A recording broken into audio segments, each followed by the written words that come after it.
All right, Phillies fans, welcome back to the Fighting Final here on the Edge of Philly Sports tonight with your boy Matty B on the call. It wasn't pretty, but the Brooms were taken out tonight. 7-6 winners the Phillies were over the Colorado Rockies down there at the bank to complete the sweep. And let's go right to our man with the plan at the ballpark, Mr. Rock Hoffman. Rock, welcome back. Wasn't it pretty? It shouldn't have been this hard, should it, Rock? No. Now, why managers have gray hair, right?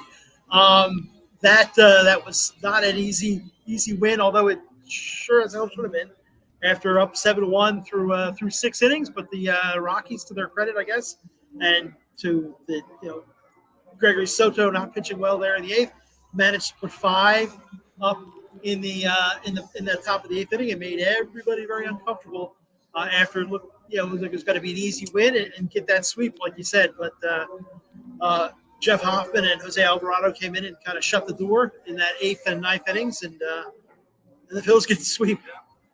Rock, let's talk about the beginning of the game when it was fun. Christopher Sanchez got the start, and he kind of it's kind of been a trend that I've noticed with Sanchez. He kind of starts off, it takes him a little bit to get comfortable, but once he does get comfortable, he gets focused. And tonight, he was laser focused after a very shaky first inning. Yeah, shaky first inning with the hit and the error to start the game, and did pitch around that for the most part. Only allowed 1 run. And after that, you're right. He allowed 5 base runners after that. Pitched through the 6th inning, and had 10 strikeouts, which ties his career high. And really was not threatened in my mind after that first inning. So he really controlled the game, and I'm sure it helped that his teammates came out and got 4 in the bottom of the first inning. It had to take a lot of the pressure off him, but certainly he got the job done. I mean, you can't ask for anything more than what he did tonight. 6 innings, 10 strikeouts. 1 walk in that performance. No, absolutely. And let's talk about the Phillies' first inning as well, because they had themselves an inning, 4 runs. Kyle Schwarber will get things going with the leadoff home run. Trey Turner would then go back-to-back with Kyle Schwarber, with make it 2-0. Bohm got into the hitting act. Marsh got into the hitting act. The Phillies put up 4 runs on a stunned Colorado Rocky pitching staff, and Fulmer, the pitcher. How nice was that to see, first of all, Rock, with all of our offensive struggles, that they came right out the bat swinging hot tonight? Yeah, great. 3 extra base hits in that first inning. Great to see, and some timely hitting after that with Bohm getting the double to knock in Real Muto, and then Marsh knocking in Bohm with a single. And it was his first hit of the series.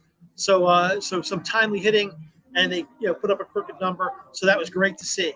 And then they added on to it, and obviously it was a good thing they did, because they were going to need it. They needed it. Yeah, yeah, right. They didn't need it. Rohan Rojas had himself a pretty solid night. He's actually strung together a few decent nights at the plate. He seems to be getting a little bit more confident at the plate. Tonight, he went 2 for 3. He scored a run in the game.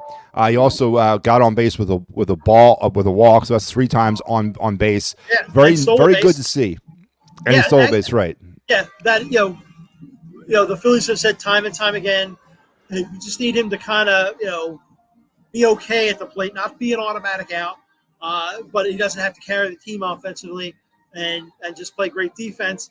And any little thing that he can contribute offensively is a bonus. And certainly he did that tonight. He had that double off the wall in center field right before Schwarber's second home run, which I think, had it not hit the facade of the second deck, might still be cruising out to sea at this point. It was just a laser shot.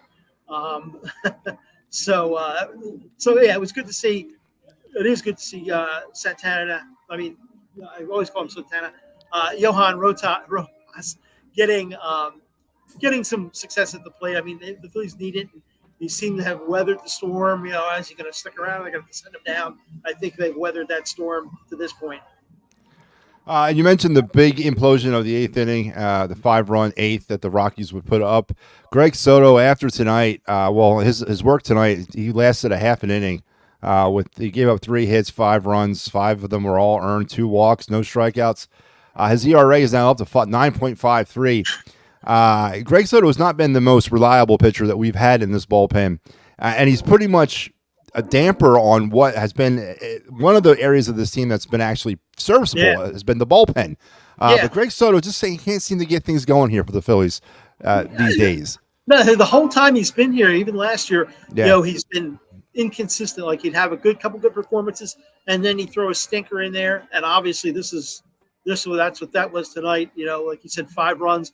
I mean, 2 infield singles, a couple of walks, and all those guys scored. And it really, like I said, it made everybody here nervous. That they're gonna somehow they have a 6-run lead after 6 innings, and they're gonna blow it. But thankfully, they were able to get the job done. It's going to be interesting to see how they use him going forward. He's kind of seems like he's not the first guy out of the bullpen in a blowout kind of thing, but he's not a high leverage guy either. And I don't think he's done anything so far to prove that he can be for the Phillies. And he's got closer experience. He closed when he was the Tigers. So I think the Phillies, definitely are expecting more from him to, hope that he could step up to more of a high leverage role. But so far, I don't think they can trust him in that kind of role. Yeah, so far it doesn't look that good for Greg Soto. Last question, Rock, and I'll let you go. Big sweep for the Phillies. I get it. They're the Rockies. It is what it is, but you got to play the teams that are in front of you. They handled their business with the Rockies. They get a much-needed day off tomorrow. Their first day off, I think, since April 4th or something like that. Yes. Before welcoming in the lowly Chicago White Sox. Again, you only can play who they put in front of you. This is definitely a get-well moment here for this team, and they've, part 1 complete. Now let's bring on the Chicago White Sox. Yeah, win series. That's what they say all the time. And, I mean, they split with Pittsburgh when they had a chance to win that series. That was a little bit of a disappointment with that loss on Sunday, but they bounced back and, like you said, beat the teams that you're supposed to beat. They did that with the Rockies. Now, I said on the Football Story show last week that I thought maybe they could go 7-3 in this homestand, considering the competition they were facing, and that is certainly doable now. And they don't even have to sweep the White Sox. They can go 2-1, win the series, and you go 7-3 in a homestand. I think that's great. I mean, if you can sweep the Sox and go 8-2, so much the better. Absolutely. He is Rock Hoffman. Thank you, Rock, for chiming in here with the ballpark, and let's keep the season rolling. We'll talk to you again soon. Yeah, will do. Thanks. All right, Rock Hoffman. That's what I'm talking about. Phillies, hold on. Win 7-6. Matty B, fighting final. What's going on, everybody? It's good to be back. It's good to be back to get the W here as the hosting W. I don't want to get into all that, but I got the hosting W tonight. So 7-6 Phillies are the winners. Let's jump into some of that. Now he was Rock Hoffman and his segment here on the show. Let's go back into the ads. Been all over Sal for not getting this stuff done right. I should be like the veteran here, and I'm screwing it up. Don't forget that segment, Rock segment, was brought to you by David Cherry at the Cherry Injury Law Group for workman's compensation, motor vehicles, personal law, and criminal law. Personal injury and criminal law, call Dave Cherry, 610-565-0300, and he will navigate you through those troubled waters that are legal problems, or my name ain't Matty B. But yeah, 7-6 Phillies with the win.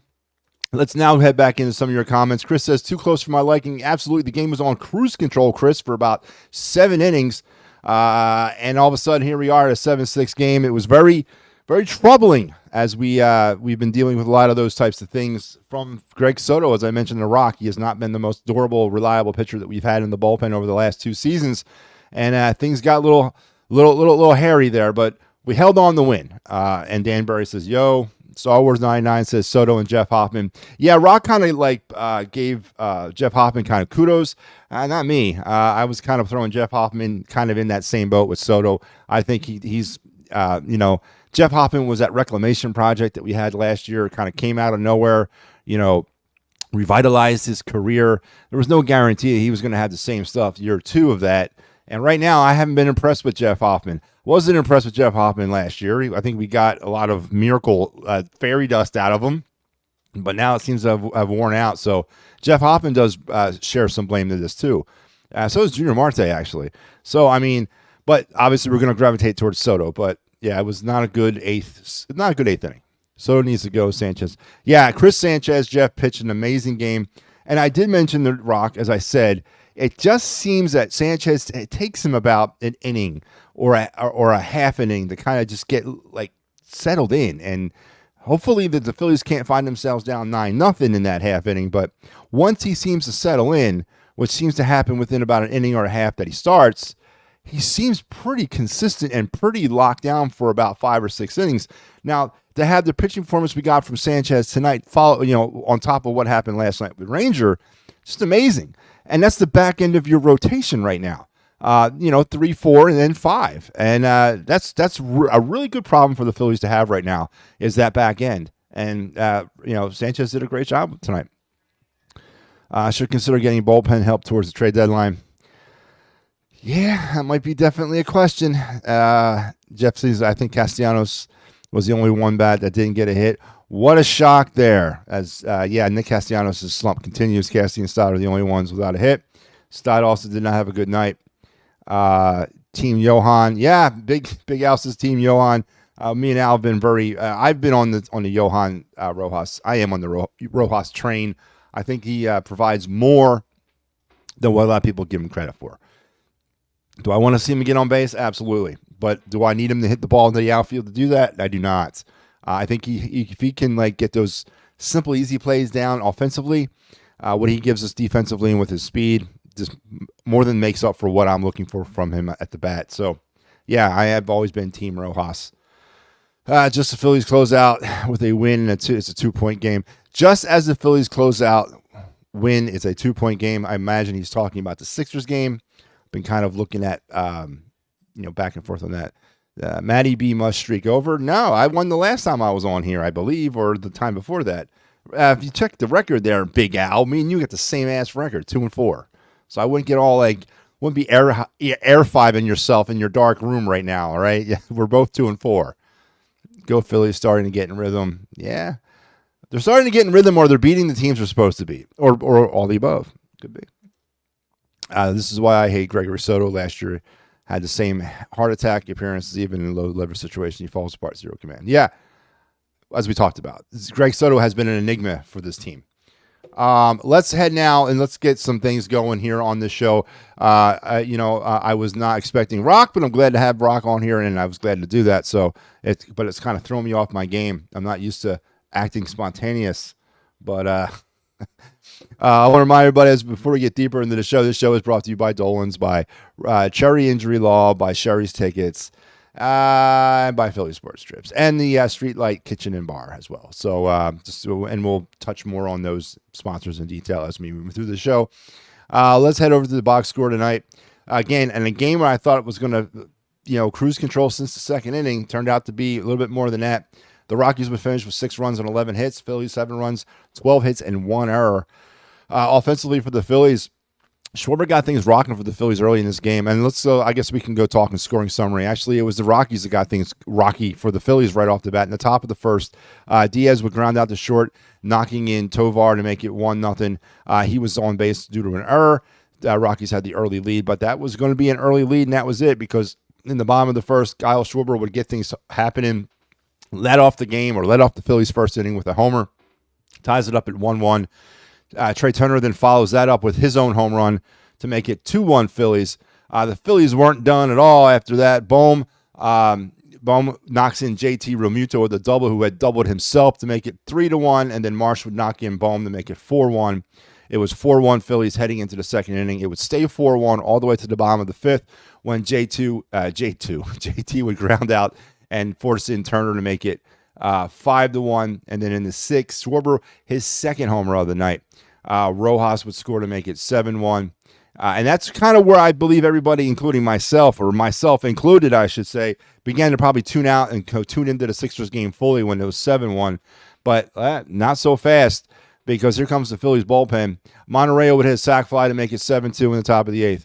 Tojilo walked. McMahon scored to make it 7-3. Charlie Blackmon would ground out and knock in Diaz to make it 7-4. And then Tovar would knock in Bouchard and Toglia to make it 7-6. But the Phillies bullpen would stabilize as Hoffman would get out of that inning. They would bring on Jose Alvarado for the ninth. He would lock it completely down for the Phillies, and they would hold on for the 7-6 victory. Schwarber on the day, 2 for 5, 2 runs, 3 RBIs, and 2 home runs. He did strike out 2 times. Turner, 3 for 5, 2 hits, an RBI, and a homer. Bryce Harper, 1 for 4. 1 for 4 and 2 strikeouts. Bryce continues to struggle. He does. I know he got but he just continues to struggle for me. The BCIB was 1 for 4 with an RBI and 2 strikeouts. Alec Bohm, 1 for 3. Brandon Marsh, 2 for 4 with an RBI. And then Nick Castellanos, 0 for 4 now. 0 for 4 in the night. His batting average is down to 159 for the season. Bryson Stott, 0 for 4 as well. His batting average is plummeting down to 237. Johan Rojas, 2 for 3 with a run. His batting average is up to 200. For the Rockies, Tovar was 3 for 5. Doyle was 1 for 5. McMahon, 2 for 5. Diaz, 1 for 5. And Bouchard, 1 for 3. Sterling, who came in to catch, actually went 2 for 3 in this game. Late. On the pitching side, Chris Sanchez, what can you say? 6 solid innings, 5 hits, 1 run. It was not earned. He had a walk and 10 strikeouts. And just about how much more can you ask for your number 4? You really can't ask for much more. Matter of fact, that's exactly what you can ask for your number 4, and he gave it to you. He does get credit with the win. He's now 1-2. Marte and then Soto, of course, and Hoffman would come in and dink and dunk their way around this thing to try to blow it, but they didn't. And then Jose Alvarado gets to save his third for his 1 inning work in the 9th, where he did give up a hit, but he also had a strikeout. For the Rockies, Ryan Feltner, it gets the loss. He's 1-2. He lasted 5 innings and a third, 6 runs on 9 hits. They were all earned, 2 walks and 8 strikeouts. Lambert and Lawrence also came in and pitched for your Colorado Rockies, and that's how the Phillies get to a 7-6 win. Bring out the brooms. Phillies are now going to head into the day off before welcoming the Chicago White Sox in this weekend for a weekend set before the Phillies head out on I think one of their longest, if not the longest, road trip of their season next week. So a much needed day off for the Phillies tomorrow.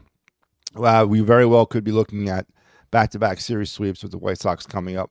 They have scored 1. Yeah, the White Sox are really struggling.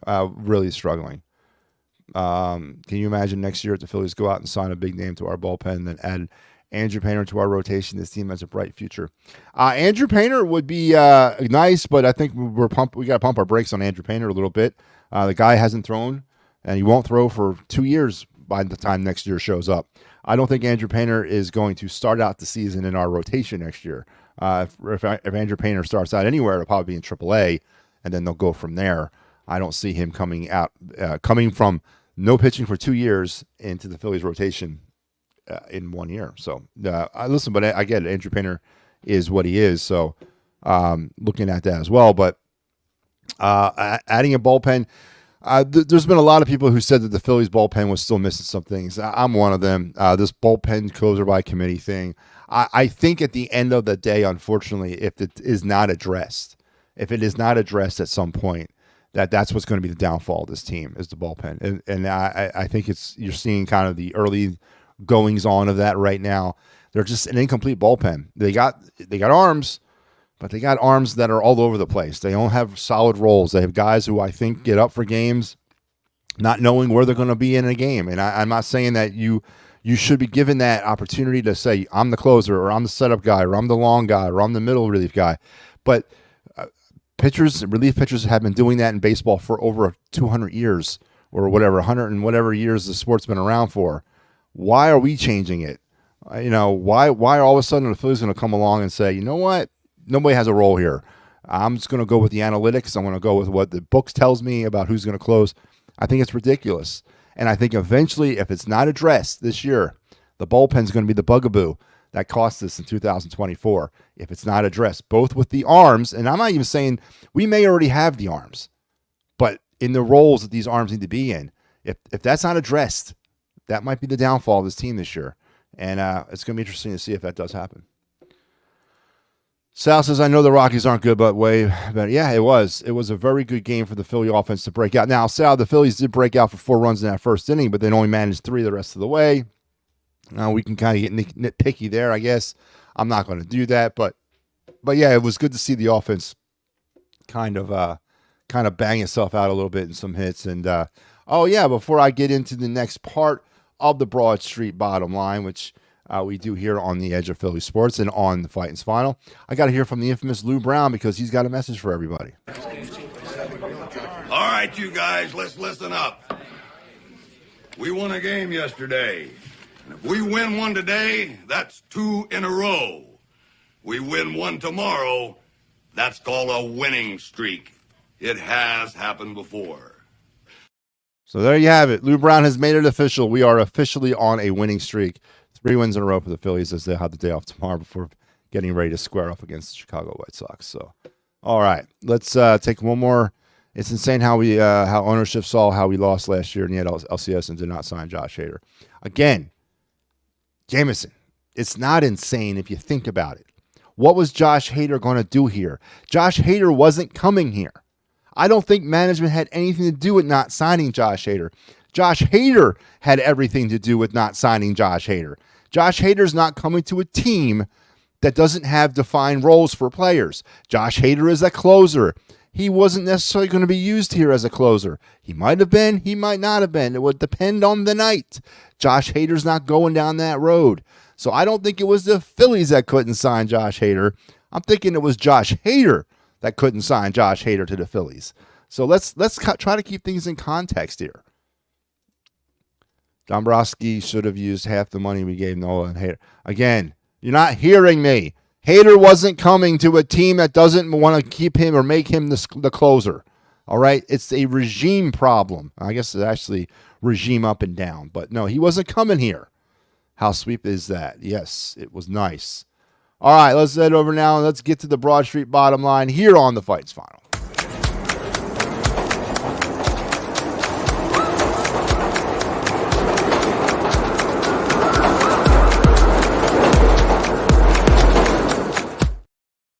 All right, my Broad Street bottom line here tonight on the Broad Street bottom line is Johan Rojas and his 2 for 3, 1 run and a walk and a stolen base.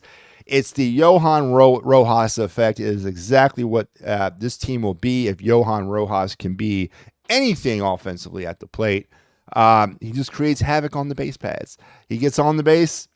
Everybody's paying attention to him. Maybe it takes some attention away from the batter. Maybe it doesn't. It puts ducks on the pond in front of Kyle Schwarber. It puts ducks on the pond in front of Trey Turner. It puts ducks on the pond in front of Bryce Harper. It creates all kinds of issues for an opposing pitching staff. And tonight it was on full display of how effective that can be and how productive and beneficial it could be. So Johan Rojas' performance tonight at the plate was my Broad Street bottom line, and I think ultimately was the reason why the Phillies won this game. That and the fact that JT Realmuto didn't screw up defensively. That's another reason why I think the Phillies won this game tonight, was the fact that JT Realmuto did not screw up defensively. Now, listen, Johan Rojas is my Broad Street bottom line, and his ability to, if he can figure out his offensive struggles, if he can figure out his bat and become what he was tonight, if we can see what he was tonight on a semi-consistent basis in 2024, it's going to make a lot of things go. It's going to make that train go a little bit faster. It's going to give Kyle Schwarber, because apparently that he ain't coming out the damn leadoff spot. So, it's going to give Kyle Schwarber an opportunity to bat with some runners on in front of him, at least one. And I'm just telling you, what he causes on the base paths is havoc. He wreaks havoc, and it was on full display tonight. So that was my Broad Street bottom line tonight. The production offensively on how beneficial it can be of Johan Rojas.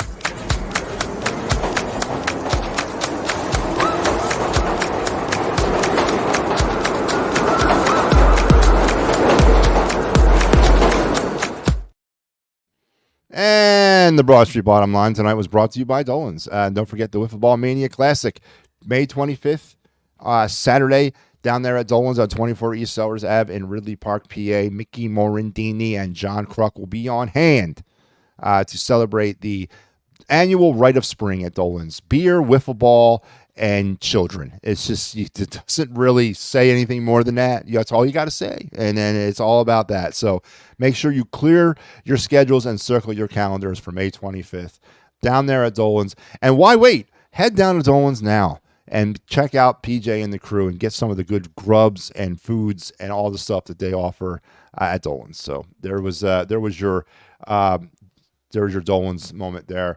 And now let's head now round the bases.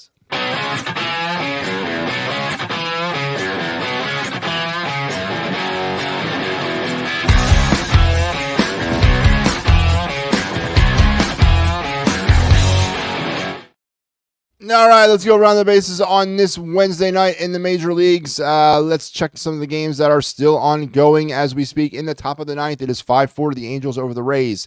And that is the only game that is still going on. Games are now final. The Giants over the Marlins 3-1. It was 4-2 Baltimore over Minnesota. It was 9-1. The Mets keep winning. The Mets are now 10-8. They beat the Pirates today. It was 1-0 the Brewers over the Padres. It was 5-4 Rangers over the Tigers. The Braves over the Astros in 10-5-4. It was 4-2 Royals over the White Sox. Yankees over the Blue Jays 6-4. Nationals beat the Dodgers 2-0. 6-3 those Oakland A's over the St. Louis Cardinals. 5-3 Cubs over the Diamondbacks. 5-1 Mariners over the Reds. 2-1 White Sox over the Royals. And the Red Sox 2-0 winners over the Cleveland Indians. That's right. Their mama named them the Indians. I'm calling them the Indians. So there's your round the bases look on this Wednesday night through Major League Baseball.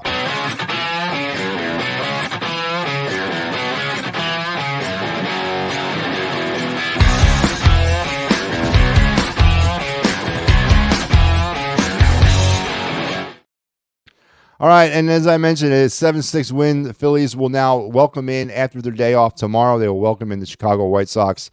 6:40 Friday night is pitch time, or start time for Game 1. Garrett Crotchet will go for the White Sox against Spencer Turnbull. 6:40 first pitch at the bank. And we got you covered here, and this is your lineup for the Fightins final this weekend. As you can see, old Matty B's face is not on there. I am stepping out, folks. That's right. Matty B's going on a much-needed vacation. I will be stepping out for the White Sox, Reds, and I believe the Padres. Am I stepping out for the? Yes, and the Padres series. I'll be back for the Angels series. So the Fightins final is in more than adequate hands. But I'm going to take a little break and take a pause for the cause, so to speak. So Al will get you on Friday. Pat, about time he starts doing some of these shows, come in on Saturday, and Mike got you on Sunday, and we got you covered. We got you covered here on the Fightins File. So don't worry about that. Jameson says, the only time I saw the World Series, we had defined closer and Brad Lidge. It went perfect. What about Tug McGraw? He was a defined closer. I saw him do it. Heading into tonight, the Phillies rotation has been, they have been really well. They've been pitching really, they've been pitching really well. My dad still calls the Wizards. Yeah, listen, their mama named them the Indians. They're the Cleveland Indians, all right? Just like their mama named them the Washington Redskins, I'm calling them the damn Redskins, all right? I'm not playing games. I'm not going down this silliness. But anyway, that is going to do me tonight, folks. I want to thank everybody for tuning in. Phillies win 7-6. It was a series sweep now over the Colorado Rockies. Day off tomorrow. Then we welcome in the Chicago White Sox.